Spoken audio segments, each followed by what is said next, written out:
La Sociedad Dominica de Medios de Comunicación, Sodomco, presenta A Pensar Más con Rosa María Palacios.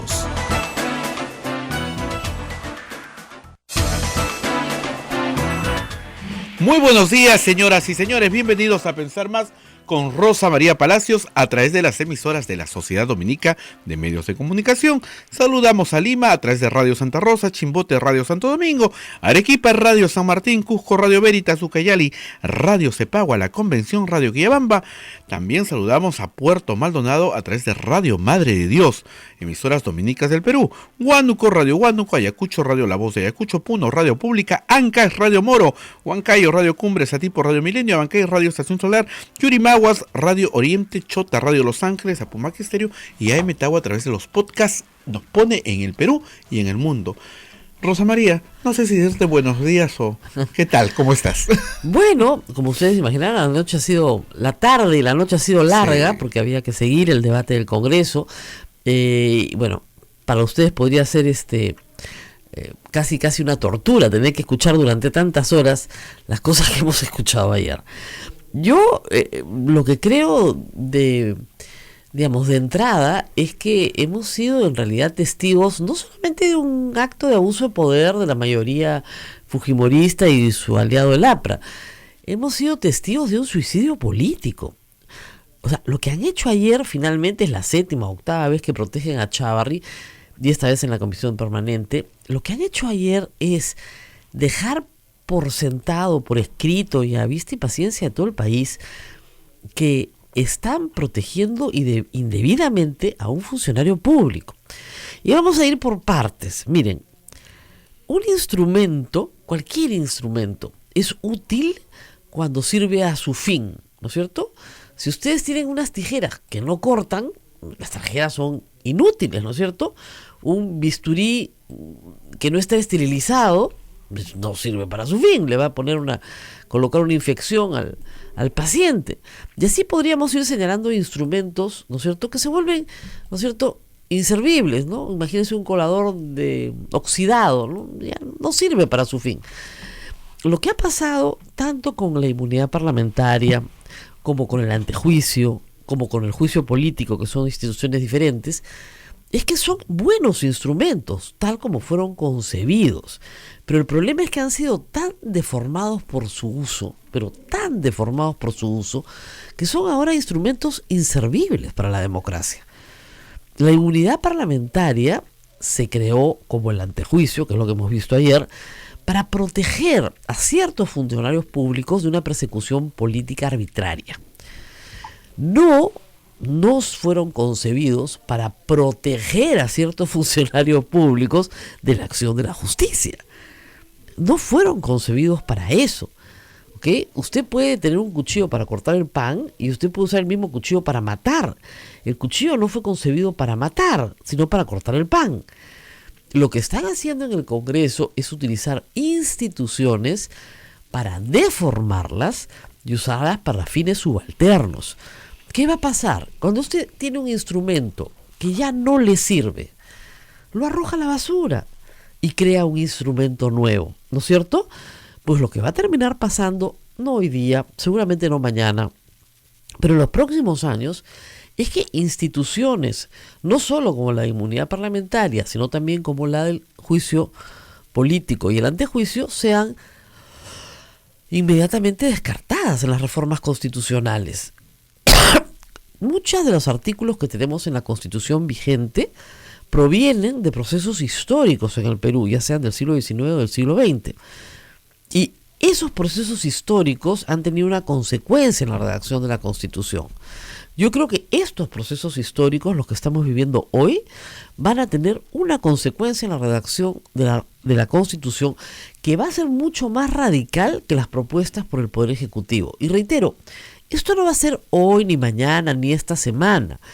Este es un triunfo, digamos, circunstancial, temporal del fujimorismo, pero casi una victoria pírrica, porque lo que han preparado es el campo para una reforma constitucional que termine con todos los privilegios de los funcionarios públicos, a riesgo de que incluso puedan ser perseguidos políticamente. Eso es lo que han creado. Porque lo que han hecho ayer ha sido la protección abierta de un funcionario público sobre el cual hay severos indicios de comisión de delito. Y no son pocos los delitos. Empecemos, vamos a enumerarlo. El señor Chávarri, en primer lugar, y eso se ha sabido recién a raíz de la investigación, aunque algunas personas informadas lo sabían, ascendió con notas cambiadas. Este tema ha sido documentado por varios medios de comunicación, por IDL Reporteros, por El Comercio. Es decir, el cambio de notas se produjo. Y gracias a ese cambio de notas, con un Consejo Nacional de la Magistratura que le era afecto, digamos, logró ascender. En segundo lugar, el señor Chávarri, según lo que se debatía ayer, tenía asegurada su presidencia de la Fiscalía de la Nación, su jefatura de la Fiscalía de la Nación. Iba a ser fiscal de la Nación porque le tocaba por antigüedad en un pacto de caballeros que se había realizado. Muy bien. El pacto de caballeros entonces simplemente le garantizaba el puesto y no tendría por qué haber hecho una campaña para ser elegido fiscal de la Nación.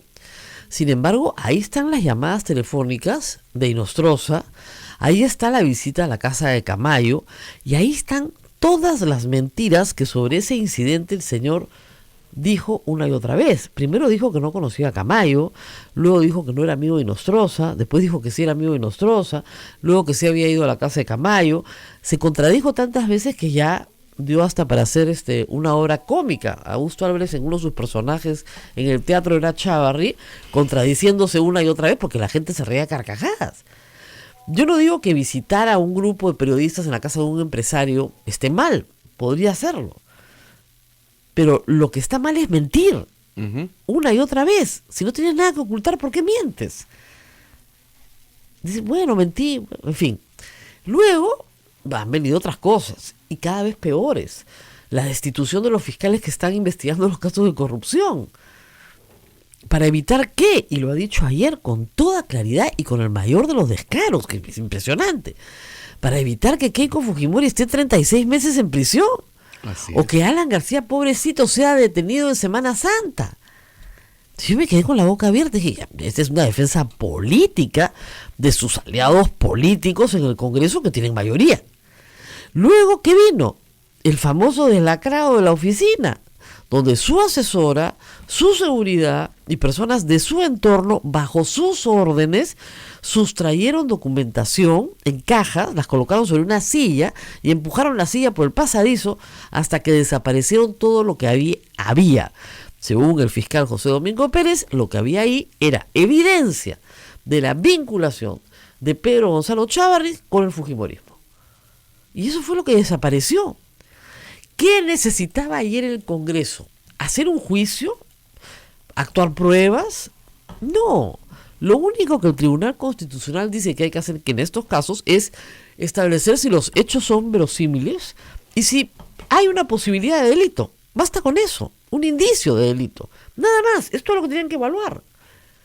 Pero la consigna estaba dada. Y uno a uno fueron saltando, como en la película La Profecía, ¿no?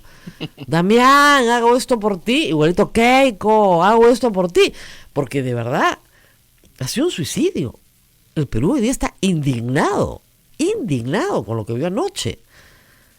O sea, un fiscal, ex fiscal de la Nación, sigue siendo fiscal supremo, que se presenta y dice públicamente que la señora Keiko Fujimori no debe estar presa. Y que además el señor García no tenía por qué haber sido detenido en Semana Santa sin acusación fiscal. ¿Así? ¿Y por qué no dijo lo mismo de los Humala? Porque ellos no son sus aliados, pues. Porque él tiene sus aliados y sus no aliados. Eso no puede ser un fiscal supremo. Un fiscal supremo no puede tener aliados políticos. Justamente estas instituciones son para proteger de la persecución política a funcionarios, altos funcionarios del gobierno. Lo que hemos visto es, por el contrario, es más bien la protección política para evitar que sean siquiera procesados. Reitero, nadie está condenando al señor Chávarri. El señor Chávarri tiene derecho a pasar por un proceso en la Corte Suprema. Un proceso especial, diseñado para altos funcionarios del Estado. Te juzgan 2 salas de la Corte Suprema. Entonces esto nos lleva a una reflexión. ¿Por qué es tan importante Chávarri para el fujimorismo y para Mauricio Mulder? Para el APRA. Para el APRA. ¿Por qué? ¿Por qué es necesario el señor Chávarri? ¿Por qué tiene que seguir siendo fiscal supremo? Ayer se ha puesto al servicio del fujimorismo. Por lo tanto, en la medida en que esté en la Fiscalía Suprema, en la Fiscalía Suprema Penal, estará al servicio de Keiko Fujimori y de los intereses del APRA. Keiko Fujimori está procesada. Yo he repetido varias veces, su mejor defensa sería reconocer todo lo que ha hecho, porque yo considero que recibir fondos de campaña ni siquiera es lavado de activos. Y estaría libre. Pero ayer nuevamente lo que hemos visto es una estrategia en red, porque ha sido una red de congresistas, ¿no es cierto?, para obstruir la acción de la justicia a través de la protección de una persona que tiene severos cuestionamientos penales.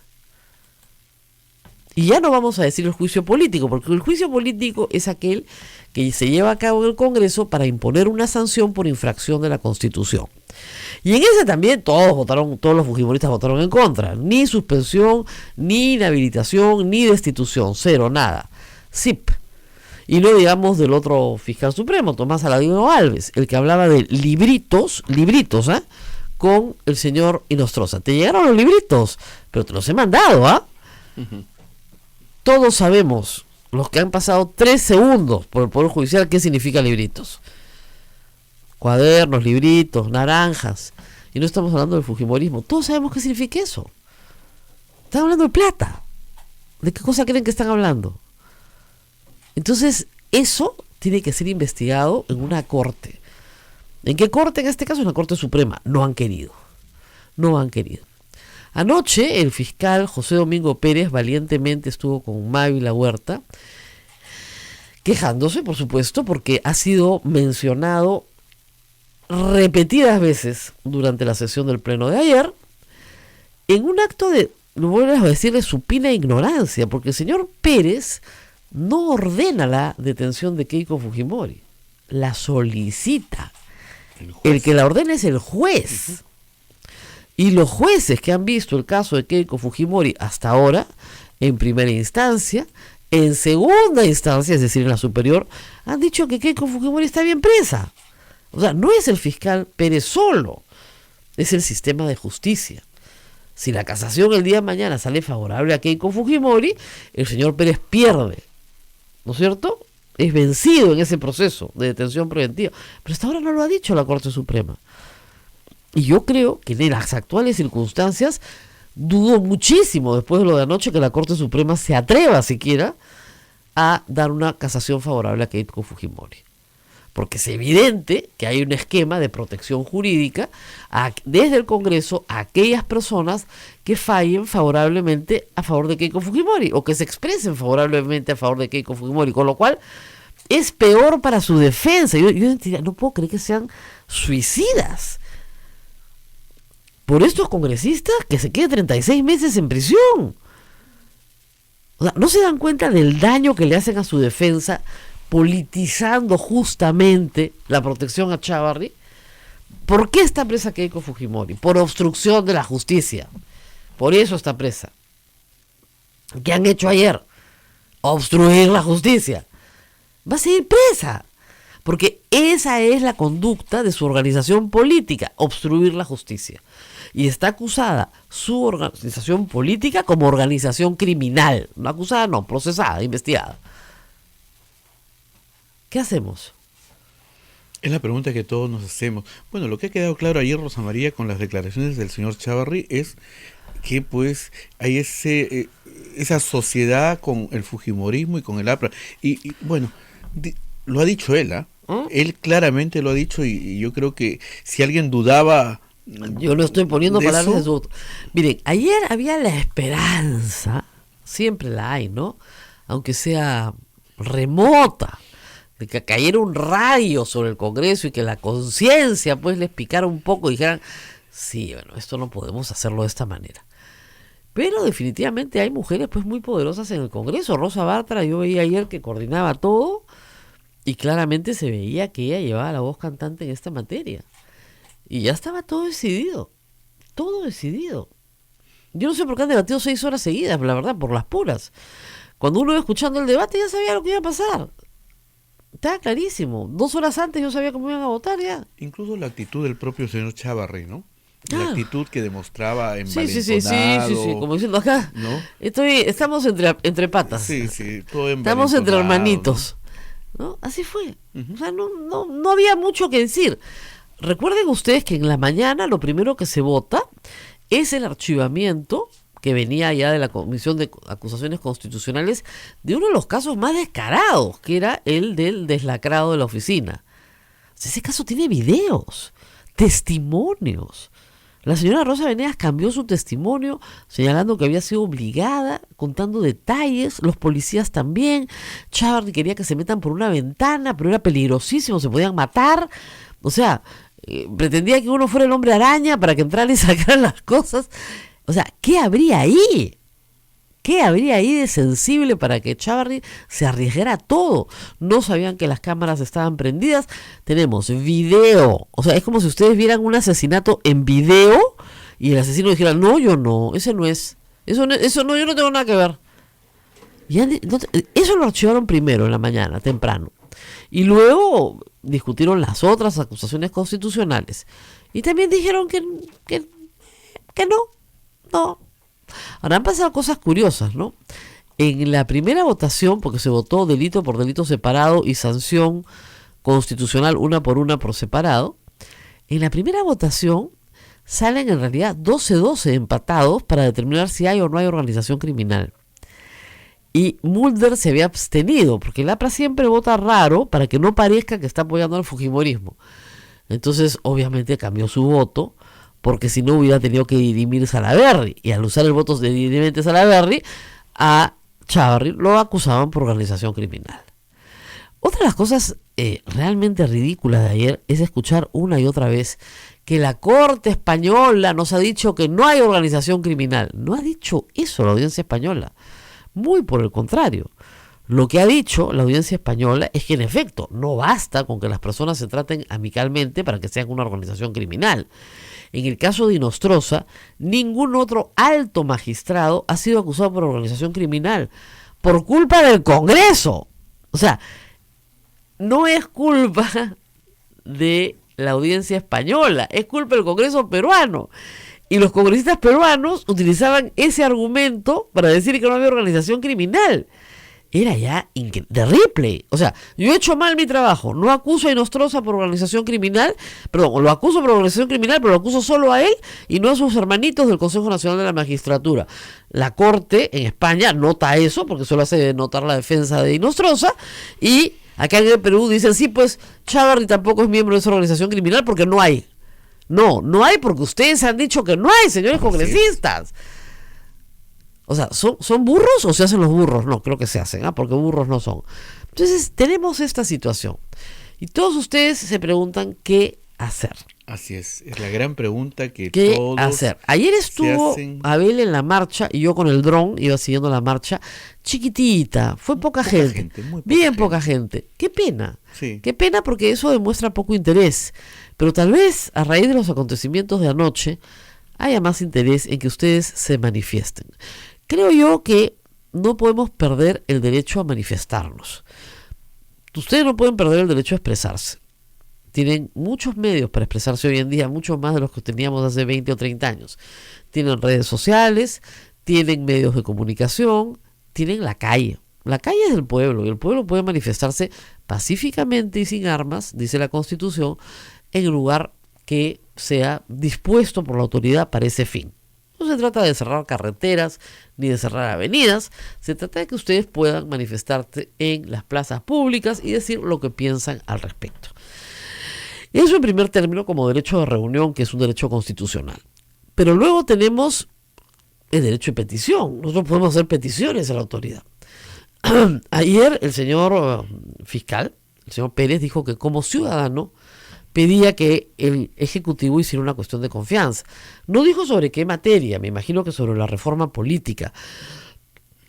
Pero también se podría solicitar, ¿no es cierto?, una cuestión de confianza sobre cualquier materia que plantee el presidente del Consejo de Ministros a nombre del Consejo. Y esas materias pueden incluir modificaciones mucho más radicales a la Constitución, como eliminar el antejuicio político o eliminar la inmunidad parlamentaria. El presidente ha dicho que no tiene ningún problema que lo juzgue durante su mandato. Y también podría eliminarse la inmunidad presidencial, siendo bien radicales. O el presidente podría simple y llanamente pedir una cuestión de confianza para las 12 proyectos de reforma que ha enviado. Porque hay un asunto adicional. Ayer la congresista Rosa Bartra presentó pues su proyecto de reforma de la democracia interna de los partidos. Y de nuevo pide el 4% del padrón electoral nacional para inscribir un partido. Se le ha dicho en todos los tonos que ese es el peor método que hay para inscribir un partido, porque las firmas se compran con gaseosa, con fideos, porque se recogen y cuesta plata, porque esa plata sale normalmente de actividades corruptas, que es mucho mejor permitir que todos se inscriban con un número bajo de firmas, 12.000 militantes, no 12.000 adherentes que pasan por ahí, no son militantes, no 700.000, 800.000 firmas de adherentes que no son militantes, sino 12.000 militantes, e ir a una primaria universal, donde todos vamos a votar de manera obligatoria por el partido de nuestra preferencia, y aquellos partidos que no obtienen un mínimo, ahí sí, de 200.000, 300.000 votos, los que sean necesarios, pues no participa en las elecciones, que son en abril. Ese es el sentido del mecanismo. En vez de estar recogiendo firmas, vamos y votamos, no alcanzan los votos, no participas. Pues elegimos previamente quiénes van a participar y con qué candidatos van a participar cada uno. Eso es lo que tenemos que elegir en octubre. Pero la señora Bartra, octubre del próximo año, la señora Bartra no quiere. ¿Por qué te ahorras el voto preferencial que quieren mantener?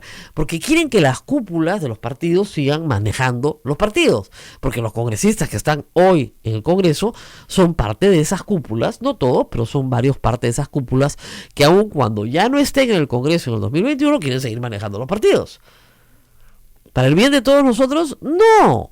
Lo único que han hecho es desprestigiar sus agrupaciones en los últimos 20 años. Las desprestigian una y otra vez, protegiéndose entre ellos, estando involucrados en actos de corrupción. Cuando se quiere cambiar el sistema, no quieren. Entonces, sí, el presidente debería hacer una cuestión de confianza.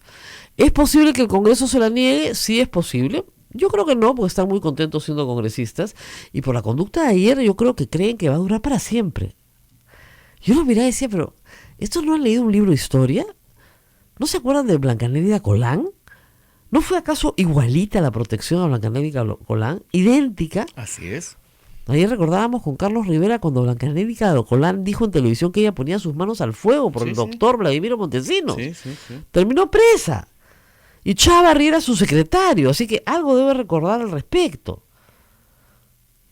Entonces, esto no va a durar para siempre. Esto se va a acabar en el peor de los casos en el 2021.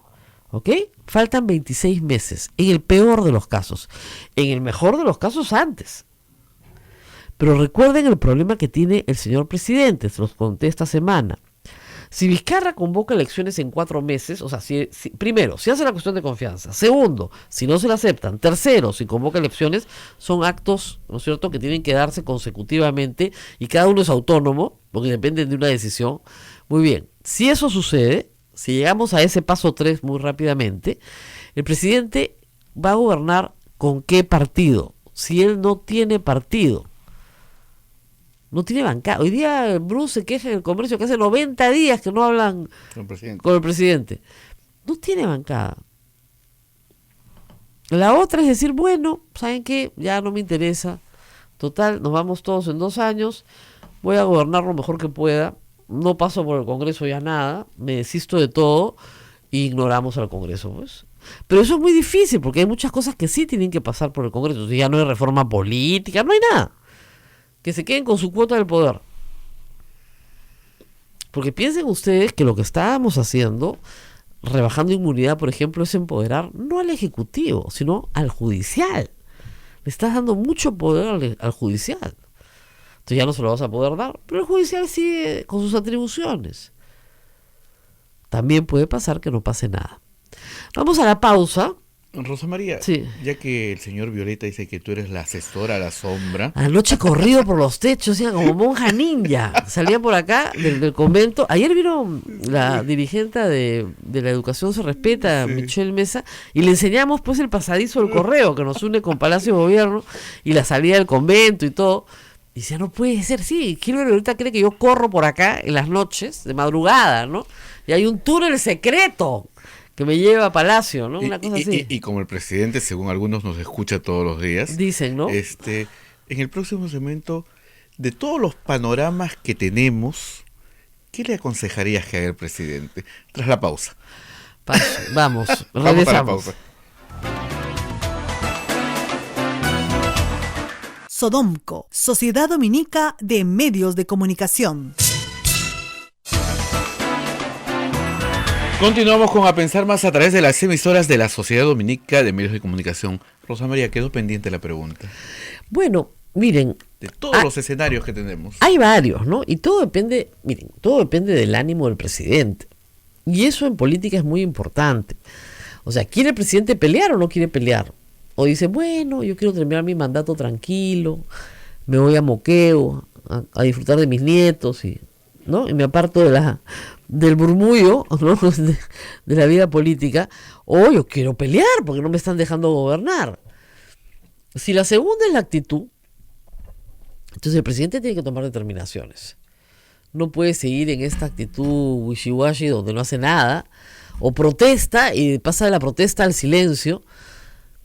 Esto tiene que ser mucho más complejo que simplemente decir, saquen ustedes sus propias conclusiones. Estuvo correcto lo que dijo, porque claro, no le corresponde, ¿no? Pero que el pueblo saque sus propias conclusiones sobre el tema de Chávarri. Pero recordemos que él no fue a la juramentación de Chávarri.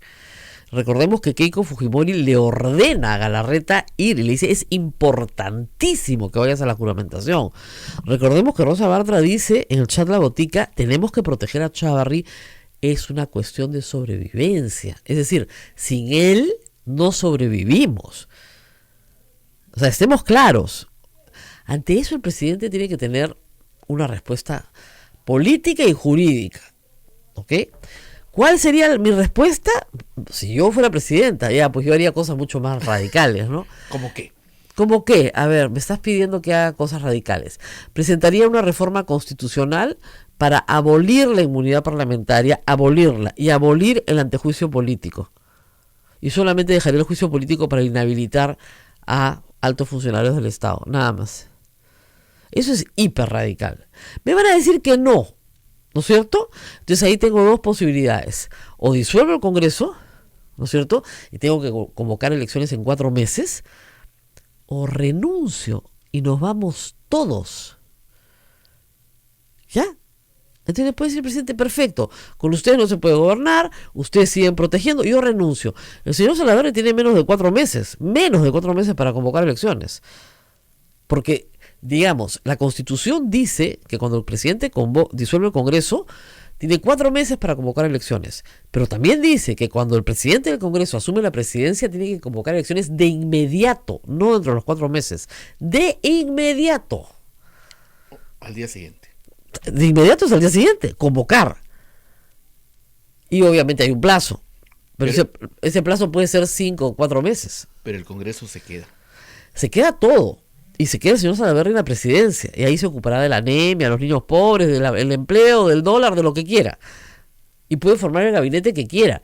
Y ahí sí se agudizan las contradicciones, como decían los senderistas. Y ahí lo veremos gobernando. Pero, ¿qué sucede? Que entramos a un nuevo ciclo completo de presidente y Congreso. Y una campaña parlamentaria en la que se va a exigir a los partidos un compromiso con la reforma política. Para no más impunidad. El problema es que no entienden esto, que lo que molesta a la gente es la impunidad. ¿Cómo puedes cometer delitos sin tener corona? Porque la tienen, la Constitución le da a cada uno una corona, pero claro, es un instrumento, como reitero, que ha sido deformado y que además con el cual se transan votos. Yo te protejo, tú me proteges. Entonces, eso es lo que yo haría, pero yo no soy presidente del Perú. ¿Y si Salaverry no convoca elecciones? No, ahí entra, inmediatamente el Jurado Nacional de Elecciones, ahí tendría él un juicio constitucional inmediato, se convertiría en dictador. Ahora, hay mucha gente que está preocupada por el tema de la presencia de estos congresistas en otros congresos. Vamos por partes, ¿ya? Tengo que contestar eso porque me lo preguntan toda la mañana. Si el Congreso se disuelve, ¿no es cierto? Y lo disuelve el presidente de la República y tienen que convocar elecciones en 4 meses, estos congresistas no pueden postular. Porque hemos votado que no hay reelección. ¿No es cierto? Muy bien. Pero luego viene el siguiente problema. ¿Qué pasa en el 2021? Así es. ¿Estos señores pueden postular? Y la respuesta es no. Si ustedes se fijan en el texto que votamos el año pasado, dice lo siguiente: no puede reelegirse un congresista en el mismo periodo inmediato. ¿Ok? Entonces, ¿cuál es el mismo periodo inmediato? Según la Constitución, los nuevos congresistas elegidos para el Congreso disuelto completan el periodo. Terminan el periodo. Así es, pero entonces el nuevo periodo empieza, ¿no es cierto?, el 2021. El inmediato es 2016-2021 y el siguiente es 2021-2026. Por lo tanto, digamos, si hay unas elecciones este año, ellos no pueden postular el 2019, pero tampoco pueden postular el 2021. Ninguno de los dos. Digamos, para que lo tengan claro, estos congresistas no pueden regresar hasta el 2026, por cualquier sistema. Ahora, obviamente van a litigar, fregar, todo. Pero la otra cosa hay que tenerla en claro. Estos congresistas no van a regresar nunca más al Congreso si es que ustedes no lo quieren. ¿Quién los pone en el Congreso? Nosotros. Así es. Nosotros con nuestro voto. Así es. Si ustedes ven a estos congresistas en las listas del fujimorismo y ustedes pensaban votar por el fujimorismo, no voten por el fujimorismo, porque de una forma u otra con su voto van a colaborar a que regresen. Así de simple. O sea, no quieren que regresen, nunca más en su vida voten por el fujimorismo. Porque si no van a regresar. Así de simple, con que voten unos poquitos. Estos congresistas, la mayoría han entrado con 10.000 votos, ¿ah? Pero claro, tenían la enorme votación nacional del fujimorismo, como lista. Y eso jaló a todos estos congresistas. Entonces, si ustedes no quieren que estas personas regresen, nunca más voten por el partido en el que estas personas se encuentren. Hoy será el fujimorismo, tal vez mañana otro, pero no voten por las listas primero. Ya no les digo que no voten por ellos, ya decidieron no votar por ellos. No voten por las listas. ¿No crees que luego hagan su interpretación auténtica? Sí, pero la respuesta es la siguiente: no voten por esas listas. No voten por esas listas. Si está la señora Takayama, el señor Segundo Tapia, la señora Vilcatoma, Becerril, Segura, Beteta, Bartra, Arimborgo, Miguel Torres, Milagro Salazar, Aramayo, Letona, Andrade, Alcalá, Mulder, en esa lista no voten y ya está. ¿Por qué votan por ellos? O sea, primer problema, ¿no? Uh-huh. Hay que decir que la señora Aramayo, en el caso de los delitos, igual que el señor Torres y la señora Chihuán, votaron a favor de que sí se les procese. Pero el señor Torres y la señora Aramayo votaron en contra de la destitución, inhabilitación o suspensión. Por eso están en la lista de los sin vergüenza. Sin vergüenza. No tuvieron ninguna vergüenza. Al contrario, con argumentaciones. Una cosa increíble. ¿Qué más pregunta el público? Te veo preocupado. Bueno, la gente está pidiendo sobre todo que el presidente cierre el Congreso. Mire, lo que pasa es lo siguiente: hace unos meses, cuando habían marchas y salíamos, sobre todo el año pasado, y venían cierren el Congreso, y esa era una posición de la izquierda, sobre todo de Frente Amplio, y yo decía, no, cerrar el Congreso no es la salida, no es lo que estamos pidiendo. Pero hoy por hoy, viendo las circunstancias, la verdad es que comienza a tener un poco más de sentido. Yo lo que no le encuentro sentido al cierre del Congreso es este nuevo Congreso de año y medio, que va a ser muy malo, porque los partidos no van a poner a su mejor gente, porque esa gente tampoco se puede reelegir. ¿Ok? ¿Le va a ser útil al Perú? ¿Le va a ser útil al presidente de la República? ¿Van a reformar? Porque sería ideal un Congreso de año y medio que entra solo a hacer reformas constitucionales, o sea, básicamente, ¿no? Sería genial que vengan con un espíritu constituyente y hagan reformas de la Constitución. Pero el problema es que no van a entrar con un espíritu constituyente. Porque de nuevo, son los mismos partidos, no hay apertura hacia otros. Y ninguno se quiere quemar año y medio si tienes el premio mayor de 5 años a la vuelta de la esquina. Eso es lo que a mí me preocupa, que no haya... Estos partidos no tienen ninguna vocación, digamos, de amor por el Perú, ¿no? O sea, lo ha demostrado Fuerza Popular, lo ha demostrado el APRA. O sea, no tienen ningún compromiso con el Perú, tienen un compromiso con sus intereses personales. Y ni siquiera con los intereses del partido, yo les diría en algunos casos, sino absolutamente personales. Que no los persigan a ellos por delitos que han cometido o que han cometido sus pares. Es una cosa terrible. ¿Crees que Vizcarra está esperando que Daniel Salaverry recomponga la comisión permanente en el mes de julio para recién pedir cuestión de confianza? No, porque ni siquiera la va a recomponer Salaverry. Vamos por partes y cucharadas. ¿Qué pasa si Rosa Bartra es la presidenta del Congreso? No le da la gana de recomponer nada, pues, a pesar de que el reglamento la obliga a hacerlo. O sea, va a haber un motín seguramente, pero va a durar meses, ¿no? Y acuérdense ustedes que a partir del próximo año, en el 2020, julio del 2020, el presidente ya no puede cerrar el Congreso. Se acabó. Entonces yo no creo, ¿no es cierto?, que si el presidente no debería esperar las elecciones de mesa directiva. Porque va a tener una mesa directiva fujimorista radical. Después de lo de ayer, radical. Que va a buscar votos hasta debajo de las piedras para que sea fujimorista radical. Entonces, no creo, de verdad, no creo bajo ninguna consideración que al presidente le convenga dilatar esto. Pero, con Vizcarra nunca se sabe. ¿No es cierto? Hay días que se levanta con pólvora en la boca y hay días que no tomó su vitamina, ¿no? Le falta maca. Hay días que están, pero caidón. Eduardo se ríe, se toma maca todos los días, ¿no? Que le den su chía al presidente, pero de verdad, hay días que parece que hubieran desayunado anfo, sale explosivo completamente, y hay días que no. Ahora, hay gestos, ¿no? Vamos a ver qué pasa hoy a las 9 de la mañana. Ha sido citado el presidente del Consejo de Ministros. ¿Qué pasa si hoy Salvador Solar va? Sí, a la comisión. Acá está mi cuestión de confianza, señora Bartra. He venido a la comisión para hacer una cuestión de confianza ante el Congreso de mis proyectos. Y me retiro. Cíteme, por favor.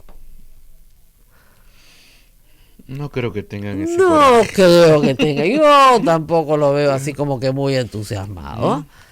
No lo veo. Por eso les digo, o sea, nosotros podemos salir, protestar y yo los acompaño encantada, pero tener un mejor país implica que tengamos mejores autoridades en todos los poderes del Estado.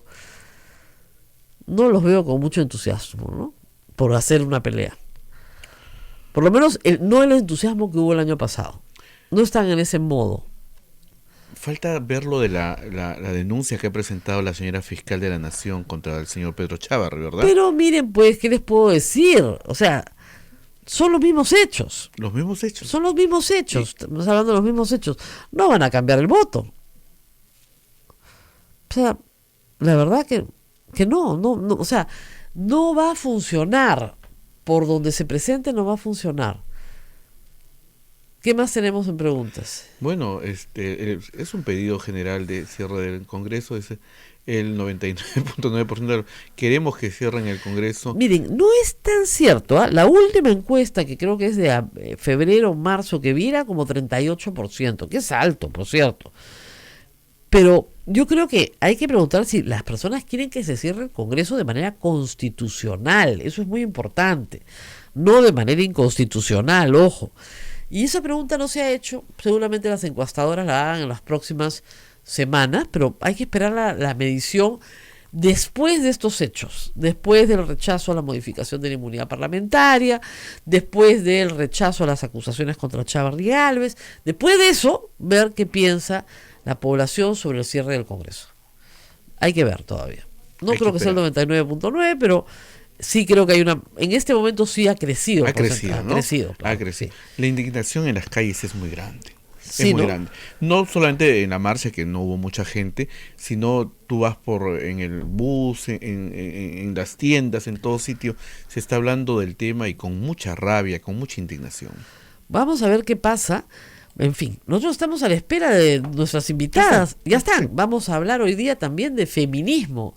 Esos temas que le encantan a la mayoría parlamentaria. Vamos a hablar de los derechos de las mujeres. Flora Tristán, una organización no gubernamental, cumple 40 años de fundada. ¿Cómo pasa el tiempo, Dios mío? Y haciendo mucho, es que eso hay que decirlo, haciendo mucho por levantar temas que en su momento eran temas difíciles de tratar y hoy son el pan nuestro de cada día, ¿no? Participación política de las mujeres, derechos reproductivos, derechos a la salud. Vamos a hacer una pausa y regresamos con Liz Meléndez, que es la directora del Centro de la Mujer Peruana Flora Tristán, y también con Sofía Brito, que es una dirigente chilena. Ella viene por Frente Amplio y es una de las dirigentes del Mayo Feminista, que fue un movimiento donde protestaron en las universidades contra el acoso sexual universitario, que también es un problema lamentablemente escondido, pero extendido en el Perú. Vamos a la pausa y regresamos con ella. Con más. Sodomco, Sociedad Dominica de Medios de Comunicación. Continuamos con A Pensar Más a través de las emisoras de la Sociedad Dominica de Medios de Comunicación, en Lima a través de Radio Santa Rosa, Chimbote, Radio Santo Domingo, Arequipa, Radio San Martín, Cusco, Radio Veritas, Ucayali, Radio Cepagua, La Convención, Radio Quillabamba, Puerto Maldonado, nos escucha a través de Radio Madre de Dios, en Huánuco, Radio Huánuco, Ayacucho, Radio La Voz de Ayacucho, Radio Pública en Puno, Radio Moro en Ancash, Radio Cumbre en Huancayo, Radio Milenio en Satipo, Radio Estación Solar en Abancay, Radio Oriente en Yurimaguas, Radio Los Ángeles en Chota, Apumaque Stereo y AM Tagua en todo el Perú. Y nos ponen podcast. Muy bien, a ver, toda nuestra red. Y estamos acá, bueno, primero para felicitar a las floras, como les decían. Las floras están de aniversario, están de santo, están de cumpleaños. 40 años. Sí, 40. Debo contarles que en algún momento yo misma trabajé en un proyecto muy lindo con las chicas de Flora Tristán. ¿Ah, sí? Claro, Palabra de Mujer, en el año 2000, Ay, tienes razón. cuando se aprobó la cuota. La primera vez que se aprueba la cuota en el Perú, fue unas elecciones, las del año 2000, tremendamente Claro, difíciles porque no habían en medio de espacios la en televisión. transición también. No, antes de la transición, es la famosa elección nula. En esa elección nula fue la primera vez que hay una cuota. Entonces, claro, Montesinos controlaba toda la televisión en señal abierta y no habían espacios para que entrevistaran a políticos. Mucho menos a políticas y mucho menos a políticas debutantes. Entonces, con un pequeño dinerillo de A&D, Flora montó en Canal N un programa semanal para entrevistar a todas las candidatas que pudiéramos, pero a todas. Nunca he entrevistado tanta gente en una hora, o sea, 15, 20 en una hora, todas las que podíamos, para que el público al menos les viera la cara, aunque sea una vez por semana. Bueno, la historia de Flora está llena de estas actividades, de estas luchas, y hoy celebran 40 años y se mantienen vigentes, porque aunque a veces a las mujeres nos parece que ya hemos logrado todo, llega debajo una nueva generación que dice, no, un momentito, falta esto, ¿no? Y se habla de las olas del feminismo, ¿no? Liz, cuéntanos un poco cómo se vive desde Manuela, desde la vida institucional de Manuela, desde Flora, de Flora. Tienes razón, el proyecto lo hice con Manuela, no lo hice con Flora. Sí, es eso que es lo que estaba pensando. No, el proyecto fue con Manuela. Pero Manuela y Flora han sido muy unidas. Así es, somos muy aliadas. Son muy aliadas en todo. Y Manuela era divertido porque llamaban, preguntaban, por favor, con la señora Manuela Ramos, a ustedes les debe pasar lo mismo. También llaman en Flora, con la señora. Aló, con la señora, por favor, con la señora Flora Tristán. Sí. Muy bien, entonces, cuéntanos un poco de estas olas. ¿Cómo las han vivido institucionalmente? Porque cuando se fundan, hace 40 años, en los 70s, había una ola feminista y luego vino otra y otra. Cuéntanos un poco cómo vivieron las fundadoras y cómo ustedes, que son más jóvenes, han recogido eso. Bueno, primero gracias por la oportunidad para poder hablar de los 40 años de Flora Tristán. Es una institución feminista, creo que histórica en el Perú, que a lo largo de estas 4 décadas ha aportado muchísimo a la construcción de los feminismos, también a la construcción de la democracia. Siempre hemos tenido una actitud democrática en defensa de la democracia, de los derechos humanos. Y creo justamente en el año 79, cuando se funda Flora, teníamos un contexto determinado, luego viene todo el contexto de violencia, el conflicto Política. armado interno, violencia política, ¿no? Y que las feministas tienen también un rol sumado también a las acciones para combatir la pobreza, y en esos momentos hubo mucha articulación que ha quedado a lo largo del tiempo con las organizaciones autogestionarias, con el vaso de leche, con los comedores populares, que se generaron en medio de una crisis tremenda, ¿no? Pero además era un momento de innegable cuestionamiento a todas las lógicas de poder, a la naturalización de la violencia. En ese momento ni siquiera podíamos hablar de violencia contra las mujeres, ni siquiera podíamos hablar de violencia familiar, digamos. Hablar de violación en el matrimonio, eso no existía, mucho menos el feminicidio. El feminicidio es un término en realidad que tiene como 10 años, ¿no? Y que en realidad si vemos Ni siquiera se podía hablar de paridad. no, déjate, imagínate, ¿no? Ni siquiera, bueno, no habían las cuotas que han sido ya. No, acuérdate que la primera ministra mujer en el Perú, voy a ser más dramática, la primera viceministra en el Perú es del año 82. Claro. 80, saliendo del gobierno militar, la primera viceministra. Ustedes ya tenían 3, 4 años fundada y recién tenemos una viceministra. Y la primera ministra, que es Hilda Urizo y Mercedes Cabanillas, que juran juntas, es en el primer gobierno de Alan García, 85-86, cuando juramentan. Recién. A nadie se le ocurría que en el gabinete tenían que haber mitad hombre, mitad mujer. Claro, y hoy estamos hablando ya no solamente de las cuotas, sino que estamos señalando que las cuotas han llegado a su techo, digamos, y que lo que necesitamos es paridad. Entonces, si damos un recorrido de estos últimos 40 años, el aporte de organizaciones como Flora Tristán, y como bien dices también Manuela Ramos, que es una organización que tiene el mismo tiempo que nosotras, ¿no? Han surgido, digamos, de la misma ola de reflexión de los feminismos, ¿no? Y que, hay un gran avance si miramos atrás. Por supuesto, como bien lo has dicho, hay muchos desafíos que ponen hoy los feminismos diversos, más jóvenes, ¿no? Que nos llevan a nuevas luchas. La primera ¿no? ola, digamos, es la ola sufragista, ¿no? Así es, en que el mundo. es mucho antes. ¿no? Principio del siglo XX, y que se expande en el mundo entero, y llega al Perú, por supuesto, un poco tarde, claro. 1956, recién las mujeres podemos votar en el Perú, pero esa es la gran ola, o sea, den los derechos políticos, ¿no? Luego viene una ola laboral en el sentido de oportunidades. Deme oportunidades para trabajar, deme oportunidades para educarme, para disponer de mis bienes. Hasta 1968, anoten chicas, el esposo podía venderle a la esposa en el Perú todo el patrimonio sin su consentimiento. Íntegro. Recién la modificación se hace en el 68, por eso el hombre te pelaba y tú nada, no podías quejarte porque en realidad dependías de él. El Código Civil se modifica recién en el 84 completo, pero la dependencia era absoluta. Entonces ahí es esa segunda ola, y ahora estamos en una tercera ola que tiene que ver mucho con violencia y con derechos sexuales y reproductivos, que y creo con también derechos sexuales y reproductivos. Es más, yo creo que ya ni siquiera estamos en una ola, estamos en un tsunami feminista, ¿no? Alguna vez se lo escuché a una compañera, no es una frase mía, pero ¿qué tiene que ver con esto? En los años anteriores y las olas, efectivamente, de los feminismos que tú estás mencionando, no eran grandes masas de mujeres, eran, por supuesto, digamos, grupos de mujeres, organizaciones de mujeres, activistas, por supuesto, también teórica, feminismo desde la academia, desde las organizaciones, pero que no eran grandes masas como lo que podemos ver hoy, que ha habido un cambio fundamental, un antes y un después, que en estos 40 años nos hacen pensar en los desafíos también que tenemos hacia adelante, ¿no? Las feministas hoy vamos a hablar ya de no los son desafíos pocas, en ¿no? un instante, pero tenemos una invitada más, por favor. Estamos con Sofía Brito, ella viene de Chile, como les contaba, ella ha sido dirigente de un movimiento que marca un tema que también es muy importante, el Mayo Mayo Feminista en las universidades chilenas. Me contaba que esto se desarrolló el año pasado y un conjunto de universitarias han protestado activamente contra el acoso sexual en las universidades. Un tema, como digo yo, existente pero invisible, porque normalmente no se denuncia por temor referencial, por temor académico, por miedo a que te boten de la universidad, a que pierdas tu carrera, a no enfrentarte a un maestro que es hiperconsiderado, ¿no? Y que nadie, intocable. Y sin embargo, ellas en Chile decidieron, no, un momentito, aquí tenemos que cambiar las cosas. Cuéntanos, Liz, cómo se inicia este movimiento y qué logros han tenido. Bueno, muchas gracias por la invitación.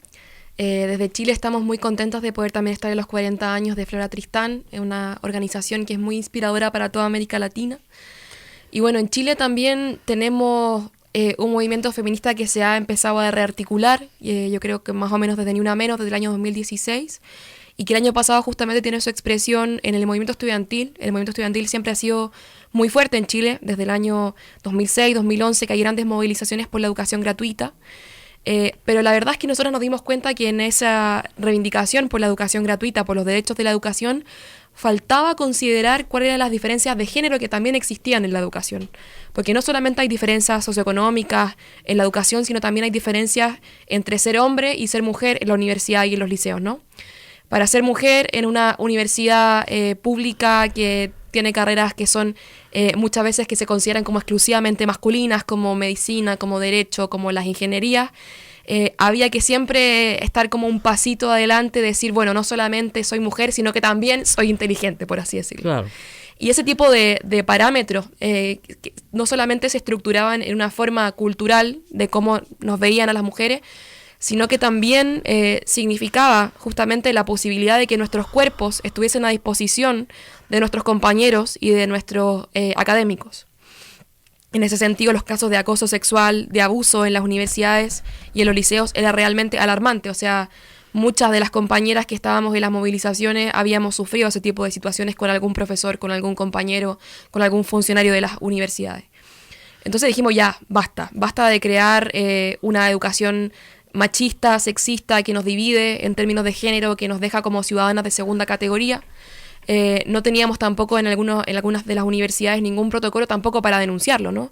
O sea, existían algunas medidas y ese tipo de cosas, pero en realidad eran muy menores y muchas veces cuando uno iba a denunciar algo a las universidades, te decían, bueno, es que en realidad esto no está prohibido. O sea, no está prohibido el acoso universitario. Entonces, cambiar ese paradigma en términos sociales, en términos legales incluso, poder pensar en sanciones, pero no solamente en sanciones, sino que en cómo modificamos nuestra educación en términos feministas, fue la apuesta que hicimos el año pasado y que seguimos obviamente levantando. ¿Y tuvieron éxito? Bueno, justamente nosotros abrimos un camino. Creo que instalar la educación no sexista y el feminismo como un sentido común, como decía una feminista chilena, Julieta Kirwood, fue una cuestión sumamente relevante. O sea, poder decir, primero, ya basta. Instalarlo en la palestra pública y como decir, como decíamos nosotros el año pasado, que la gente lo conversara en el almuerzo de sus casas, que conversara sobre el machismo, sobre el feminismo, con qué significa ser feminista, las diferencias intergeneracionales que se iban dando, ¿no? Esas conversaciones fueron muy relevantes. Pero ahora nos falta todavía la lucha por el cambio de las instituciones, por no solamente protocolos de sanciones, sino que también se repiensen las mallas curriculares, porque tampoco leemos muchas mujeres en las instituciones, ¿no? No tenemos una educación que promueva toda esa parte de la humanidad que ha quedado invisibilizada justamente. Que no es que no existan académicas feministas o mujeres, ¿no? No es que no existan profesoras mujeres, no es que no existan ingenieras, médicas, abogadas. Cuéntame, y en esta lucha, por ejemplo, ¿hubieron profesoras que se unieron a ustedes porque ellas también han sido acosadas o que para ascender en la escalera académica tuvieron que ceder, ¿no es cierto?, sus cuerpos, sus mentes o lo que fuera a un académico? ¿También pasó esto? Sí, fue súper interesante en ese sentido porque en Chile, luego de la dictadura, luego de la lucha que muchas mujeres dieron contra la dictadura, hubo una especie de, comillas, silencio feminista, en el sentido que las feministas estaban cada una en su espacio, ¿no? En sus instituciones o en sus territorios. Entonces, este movimiento que justamente empieza, yo creo, desde Ni Una Menos en adelante, lo que generó fue la posibilidad de reconversar, de empezar a tender los puentes y los diálogos entre las generaciones. Y claro, nos dimos cuenta que las cosas que nosotras estábamos viviendo, las venían viviendo nuestras profesoras de hace muchísimo tiempo atrás. Entonces se da también esa posibilidad de luchar intergeneracionalmente, de reconocernos también como feministas de diferentes espacios, pero que justamente tanto como ellas lucharon por la democracia hace unos 40 años atrás, nosotras también ahora estábamos luchando por una democracia que significaba la democracia sobre nuestros cuerpos. Y eso fue súper interesante poder reconocerlo, poder trabajarlo en conjunto, y también toda la experiencia que ellas tienen en relación a los estudios de género, a los problemas que vivieron en su momento también, fue relevante para poder construir un proyecto educativo que efectivamente diera cuenta de una educación no sexista, que es lo que nosotros estábamos esperando. Es interesante que nos cuentas, y voy a aprovechar, Liz, para preguntarte justamente la época en la que se funda Flora y Manuela. Muchas de las fundadoras vienen de las canteras de la izquierda peruana, sí. Pero se dan cuenta de que sus compañeros, muy revolucionarios ellos, ¿no es cierto?, las quieren preparando la comida para la marcha, o las quieren ¿no?, cargando las viandas, pero no las quieren adelante en la revolución. Entonces deciden, un momentito, nosotros no vamos a heredar las taras, ¿no es cierto?, de la izquierda en esta materia, y queremos algo nuestro, algo propio. ¿Es así o me equivoco? Sí, muchas de las fundadoras, digamos, de organizaciones como Flora, y particularmente de Flora, vienen efectivamente de una militancia previa en partidos de izquierda. Pero donde no encuentran un espacio. En donde no encuentran efectivamente un espacio para hablar de esta desigualdad, que no tenía que ver solamente con las desigualdades de clase, sino que tenía que ver también con un patriarcado existente y con las desigualdades que hoy las nombramos como desigualdades de género, ¿no? Entonces había justamente esta necesidad de no solamente luchar por digamos una situación más justa, digamos enfrentar las desigualdades de clase, sino también de poner en el espacio público y en el espacio político también la lucha por la igualdad, por una vida sin discriminación, visibilizar la violencia, y creo que así empieza a haber una primera digamos separación, digamos, y surgen también estas organizaciones feministas como Flora, como también espacios en donde se empieza a reflexionar desde lo que está pasando con el sujeto mujer, con el sujeto político mujer, y a partir de ahí, bueno, contamos 40 años que, digamos, el feminismo ha caminado en organizaciones, en activismos, y particularmente en Flora, muy vinculado con exigirle al Estado, ¿no?, políticas favorables a los derechos de las mujeres, exigir un marco de exigibilidad, claro, valga la redundancia, para que los derechos de las mujeres puedan realmente tener un ejercicio real, ¿no? Tú nos has hablado desde que llegaste de los muchos feminismos. Sí. Hay que explicar un poquito eso. ¿Por qué hay muchos feminismos? Bueno, sí, siempre somos muy cuidadosas con hablar de un feminismo plural, un feminismo que se construye desde diferentes esferas, desde la academia, del feminismo popular, el feminismo de las organizaciones. Hoy hablamos también de un feminismo interseccional, que también tiene esta capacidad de vincular, que además el feminismo creemos nosotras que tiene que ser interseccional, es decir, tener la capacidad de vincular no solamente a un solo sujeto mujer, una mujer como como algo homogéneo. Somos una diversidad de mujeres. No es lo mismo, por supuesto, las discriminaciones que sufren las mujeres indígenas, las mujeres afrodescendientes, que las que puedo sufrir yo como una mujer, entre urbana, comillas, mestiza, urbana, con cierto nivel de educación, ¿no? No es lo mismo las mujeres en condición de pobreza que sufren violencia de género, las mujeres lesbianas, las mujeres trans.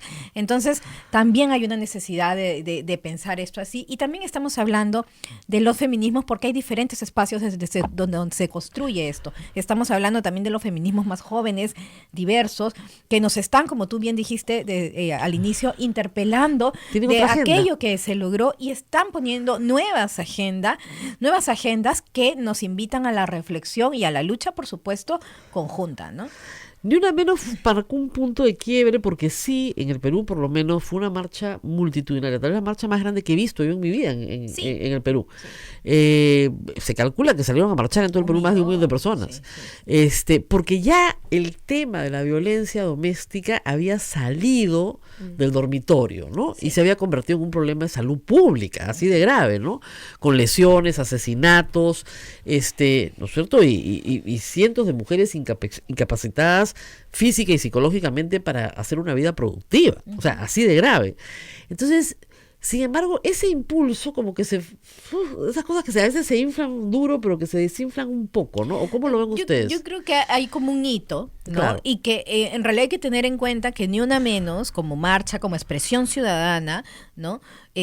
Organizada por activistas feministas, fue también el resultado de un acumulado de luchas, ¿no? O sea, las feministas que estaban organizando esto también venían de reflexiones que se venían dando hace muchos 40 años, Así es, ¿no? ¿verdad? Claro. Y que, digamos... No, y lo que gatilló, digamos, fue la falta de respuesta del sistema de justicia. Exacto, o sea, ya tenemos uno de los logros del feminismo, de los feminismos, digamos, es el haber colocado la violencia contra las mujeres en el espacio público y político. Así es. Y el haber dicho, como bien decía Sofía, basta, aquí ya no vamos a callar, y la impunidad es el reflejo de ese silencio que quiere justificar el Estado, ¿no? Entonces, hay un antes y un después con esta gran emergencia, pero hay un después también de luchas que continúan, ¿no? Y de diferentes otras expresiones ciudadanas que se han venido dando y que se seguirán dando, tal vez no con la explosión de ese momento, pero yo creo que habrán momentos. Así es. Como Ahora más vivimos un álgidos, momento, ¿no? me contaban que en Chile está pasando lo mismo, de, digamos, reacción, las fuerzas reaccionarias, como dicen, y esta protesta de con mis hijos no te metas Bueno, contra el acá igual, currículum, sí. ¿ah? Acá igual, digo. Por eso igual, sí, ¿no? no Entonces, te metas. ¿qué está pasando en el mundo para que, porque esto no es solamente peruano, lo tenemos en Brasil también, en Colombia también, es un movimiento de iglesias evangélicas muy radicales que asustan a la gente, mienten, porque si tú eres cristiano no deberías mentir, ¿no? Pero en fin, es el 8º mandamiento, y le dicen a los padres de familia que hay orgías escolares, que les van a enseñar sexo anal a sus hijitos, y cuelgan banderolas, lo digo porque cuentan banderolas por todo Lima, no al sexo anal, ¿no? Entonces, obviamente eso es falso, pero lo que hay detrás es una reacción al feminismo de ustedes. Están diciéndole, un momentito señora, Ajá. usted no se mete en la escuela porque no le va a enseñar a mi hija a que mi hija es dueña de su cuerpo. De ninguna manera. Yo creo que es una estrategia, ¿ya?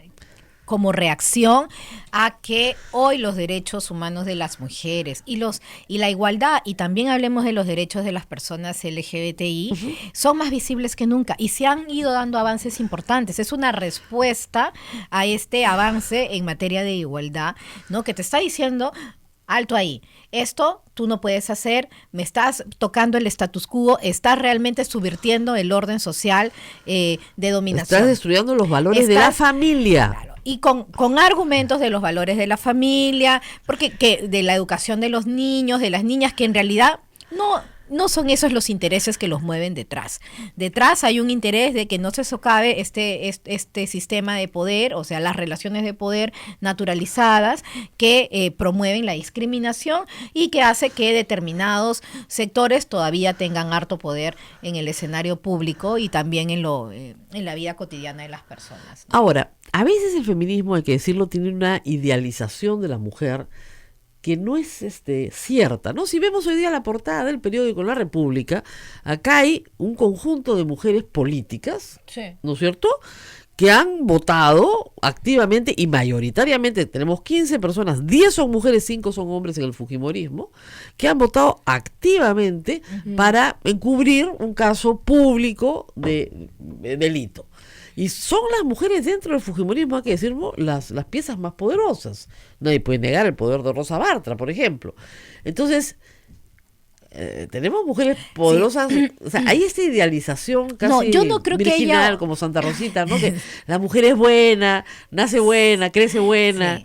La mujer es yo madre. no creo santa. que haya desde el feminismo una idealización. Lo que yo sí creo es que hemos luchado por los derechos de todas las mujeres.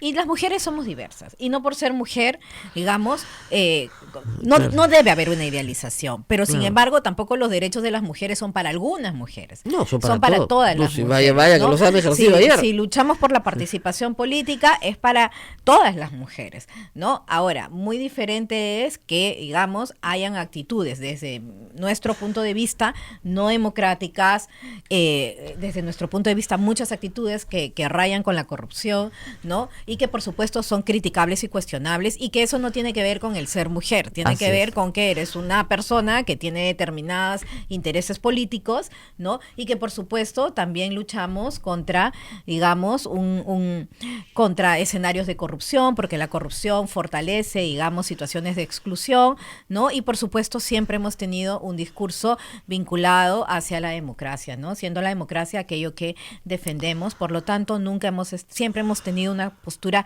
sumamente crítica ante el partido fujimorista, hoy Fuerza Popular, ¿no? Sí. Además, yo creo que también es importante dar cuenta que, o sea, el machismo como forma de relacionarnos no está solamente en los hombres. O sea, nosotras también portamos esas mismas características que nos han enseñado justamente que las mujeres tenemos un cierto rol o que tenemos que defender siempre a nuestros compañeros, ese tipo de cosas. Y que también las relaciones sociales, personales, están cargadas de esa carga machista, de esa carga patriarcal. Tienes que ser obediente. Exacto, más allá de si somos hombres o mujeres. Si no eres una chica buena. Y también otra cosa que yo creo que también es importante reivindicar es que también ser mujer tampoco significa en ese mismo sentido ser feminista, ¿no? Así es. Entonces hay mujeres que efectivamente van a luchar por los derechos de las mujeres en todo ámbito, para toda mujer. Y hay mujeres que también van a estar justamente en la vereda de seguir contribuyendo a la opresión de otras mujeres. Lo cual es muy peligroso porque, aunque nos guste o no nos guste, las mujeres en Latinoamérica crían a los hijos, ¿ah? Entonces, si ese chico es machista, es porque tuvo una madre que se lo permitió.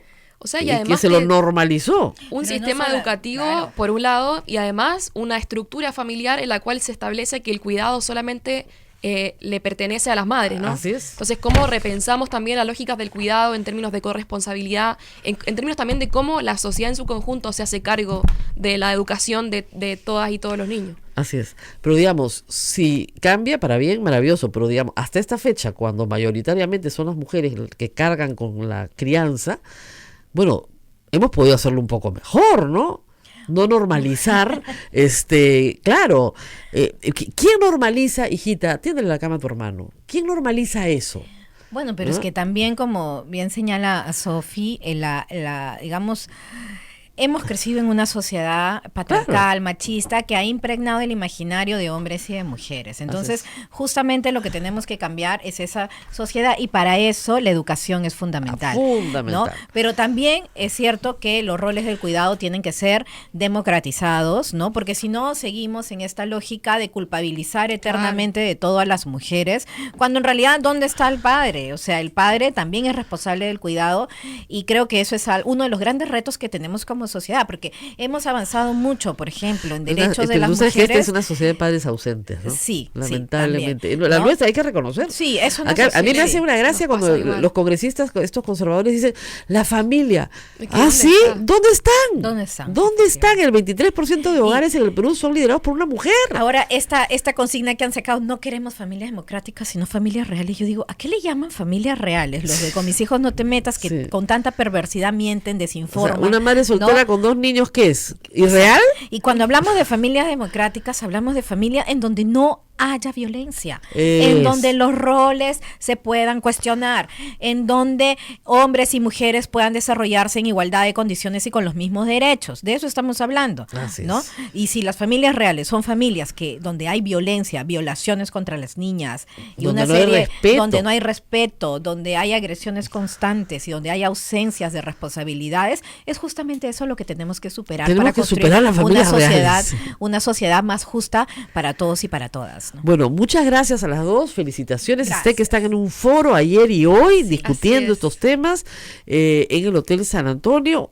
José Antonio, siempre le cambia el nombre a todo hoy día. Estoy un poco cansada, trabajo varias horas. Muchísimo. ¿No? Entonces, un abrazo a todas las floras y que sigan trabajando 40 años más. No, sería maravilloso que no necesitáramos, porque ya estas situaciones han desaparecido, pero yo estoy segura que en los próximos 40 años las vamos a necesitar también.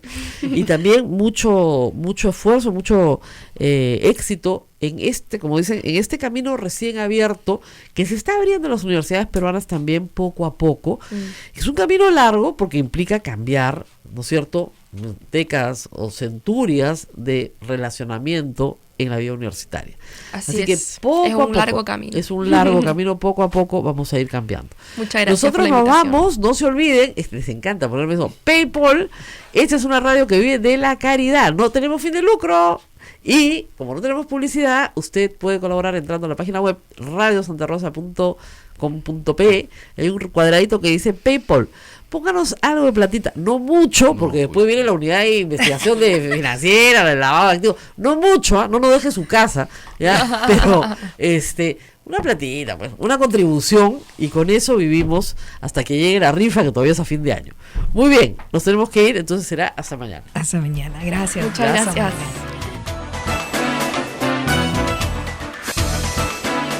Hasta aquí, A Pensar Más con Rosa María Palacios. Este programa fue producido por la Sociedad Dominica de Medios de Comunicación, Sodomco.